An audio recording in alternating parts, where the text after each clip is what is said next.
So what does it really take to make a great doctor? We always think about the massive amounts of knowledge and all the technical skill, but what if one of the most important factors is something we barely even talk about? Their mental well-being.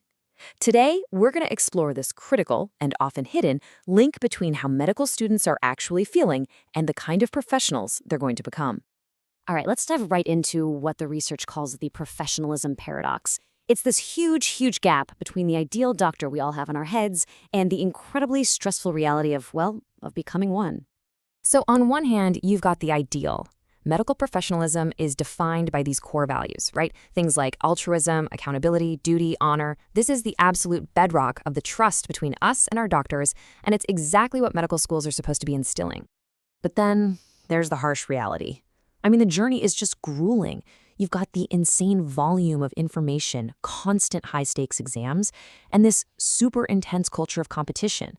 Get this. A study cited in the research found that a shocking 47.9% of second-year med students, that's nearly half of them, had emotional disorders. That creates this powerful and deeply worrying conflict with that professional ideal we just talked about. Okay, so to really get a grip on this conflict, we need to be super clear about the two opposing states at the very heart of this crisis for our future doctors. You've got mental well-being and its destructive counterpart, burnout. Think of it like two ends of a spectrum. Over here, you have positive mental well-being. We're talking optimism, cheerfulness, constructive work. And way over on the other side, you've got burnout, total exhaustion, cynicism, frustration, anger. They're polar opposites. You just can't have both at the same time. Now, what's so fascinating, and honestly deeply concerning, is how this internal battle directly eats away at one of a doctor's most fundamental skills, empathy. This is where the whole system really seems to hit its breaking point. And this slide just nails the core finding of the research. Burnout and empathy, they're basically on a seesaw. Across multiple studies, the review found this significant inverse relationship. As burnout goes up, empathy goes way down. Simple as that. And we got to be clear, burnout isn't just about feeling tired. The source defines it as this profound state of exhaustion and cynicism, where a person literally can no longer psychologically invest themselves in their work or in the people they're supposed to be serving. Empathy, on the other hand, is described as the absolute cornerstone of humanistic medicine. It's that ability to understand and share a patient's feelings, which is so critical for building trust and, giving good care. So we have burnout just draining empathy. But here's the real kicker. It's the timing. This quote from their research really highlights the terrible irony. These students are losing this vital skill just as their training shifts from textbooks to actual patients, the exact moment they need it the most.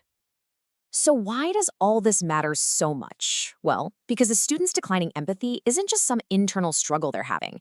It creates this ripple effect with very real and very serious consequences for all of us as their future patients. The consequences the research points to are, frankly, alarming. Burnout in medical students is directly linked to a drop in altruism, an increase in self-reported cheating and dishonesty, more insensitive patient care, and at the end of the day, a reduced quality of care for everybody. This really forces us to stop and confront a tough question. Is a doctor who's exhausted, cynical, and struggling with empathy the person you want making critical decisions for you or for your family? And look, it's so important to get this. This isn't just some phase they'll grow out of. The research is crystal clear. Unprofessional conduct in med school is a powerful predictor of unprofessional behavior throughout a doctor's entire career. The habits that are formed under all that pressure, they stick. So after all this pretty sobering evidence, what's the ultimate takeaway here? What can we actually do to address this crisis at its source? Well, the path forward suggested by the research is actually pretty clear and proactive. It focuses on 3 key steps. First, we've got to identify students at risk of burnout early on. Second, provide them with personal and academic counseling that's easy to access. And, maybe most importantly, foster a culture that actively promotes positive mental health. Ultimately, all of this leaves us with one final big thought to chew on. We depend on our doctors to be these pillars of compassion and professionalism. But if creating great doctors first requires us to preserve their own humanity, then how do we, as a society, get better at caring for our future caregivers?